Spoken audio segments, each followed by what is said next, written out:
sobre o Ramagem, né, ele gravou esse áudio, tem mais de 1 hora e 8 minutos, se não me engano. Ninguém sabe direito o conteúdo, mas ele gravou o áudio do Bolsonaro, do ex-presidente. Ou seja, é uma prova que não dá para... Porque o Bolsonaro, espertamente, malandramente, né, foi escapando das investigações, porque não tem mensagem dele, são mensagens dos assistentes, dos assessores, não tem áudio dele, tem áudio do Mauro Cid, tem áudio de outros assessores, mas dele, não.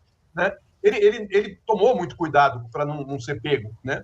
Esse áudio foi gravado à revelia dele, e isso diz muito em relação a esse grupo, porque um não acredita e nem confia no outro. O Ramagem certamente não levou gravar, porque se acontecer alguma coisa, ele for fazer comigo o que fez com o filhote, o Moro, né? Porque ele fez isso.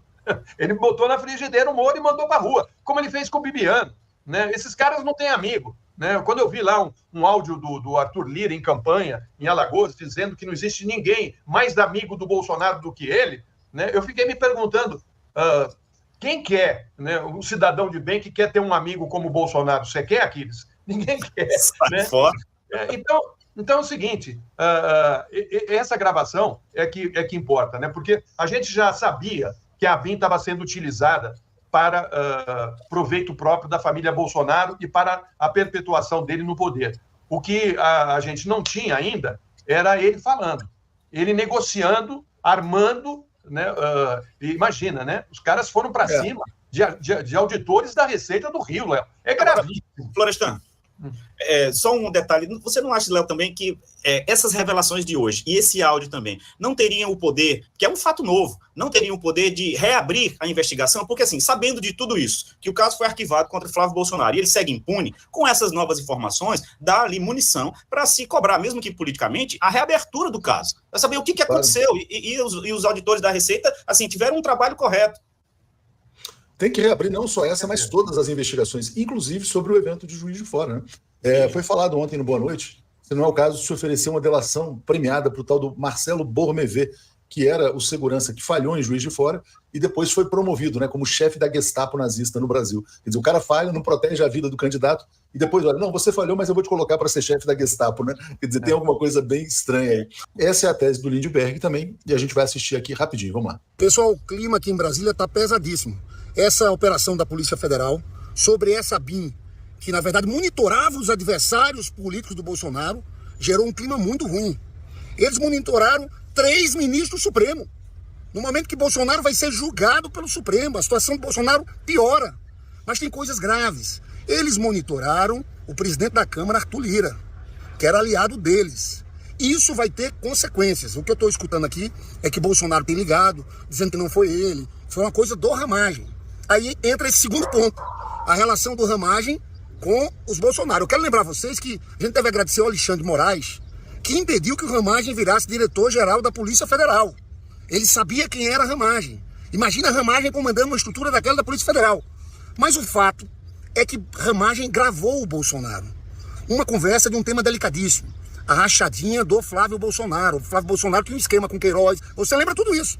E os auditores fiscais pegaram tudo. Era comprovação.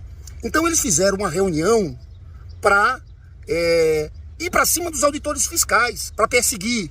Eles usavam um termo lá que é achar podre deles, entendeu? E eles fizeram essa reunião, 1 hora e 8 minutos de gravação. Bolsonaro, General Heleno, a advogada do Flávio Bolsonaro e o Ramagem. Agora, por que o Ramagem gravou? Ele queria um seguro. Ele certamente devia desconfiar. Ele sabia quem era Bolsonaro. Bolsonaro abandona todo mundo. Ele quis fazer um seguro. Só que a Polícia Federal pegou essa gravação. Isso vai ser uma bomba, pessoal, quando for revelado. É mais um escândalo. Essa turma não consegue passar uma semana sem escândalo. Eu volto a dizer, não tem jeito para o Bolsonaro. Bolsonaro vai ser preso e é importante que seja preso para a gente fortalecer as instituições da democracia brasileira. Esse tem que ser o destino desse canalha. Lindbergh tem toda a razão e já está demorando, né? E isso que ele falou é verdade. Quer dizer, o Ramagem gravou porque sabe que ele está lidando com um bandido. Quando sabe que está lidando com um bandido, tenta fazer prova, né? Exatamente por isso que ele fez a gravação. O Ramagem não se manifestou até agora. O Sérgio Moro também não se manifestou, né? Está caladinho. É o cara que colocou esse lixo na presidência da República. Quem se manifestou aí foi Flávio Bolsonaro, tentando colocar panos quentes na relação entre eles e tentando ali manter sustentada a candidatura de Alexandre de Ramagem, que, a meu ver, já subiu no telhado, já foi para o saco. Ali não tem mais condição. Como é que o único trunfo eleitoral que ele tinha, esse delegado Ramagem, que é deputado, não sei como virou deputado, assim, também essas coisas da política brasileira, o único trunfo eleitoral que ele tinha é ser um homem de confiança de Jair Bolsonaro. Aí agora aparece esse áudio com o cara que tendo gravado o chefe pedindo para ele cometer um monte de crime. Né? 1 hora e 8 minutos de pedidos de crime, de conspirações criminosas para proteger um filho que também é criminoso. Né? Um enredo de quadrilha, é um encontro de máfia. Foi 1 hora de mafiosos reunindo como assaltar, como burlar a estrutura do Estado brasileiro, usando os próprios instrumentos da máquina pública para livrar um dos seus da cadeia, né? Da cadeia. Foi com esse dinheiro que Flávio Bolsonaro pagou o imóvel lá em Brasília? Pode ser uma pergunta pertinente. Né? Foi 1 hora de articulações para poder desacreditar um trabalho de um servidor de carreira da Receita Federal que encontrou indícios graves envolvendo Flávio Bolsonaro, quando ele nem era senador, deputado ainda. Veja você o salto que não deu nesse período, né? A evolução patrimonial que aconteceu de lá para cá, porque a gente está falando aqui de uma operação, acho que foi 2017 que ela foi deflagrada, a Operação Furna de Onça.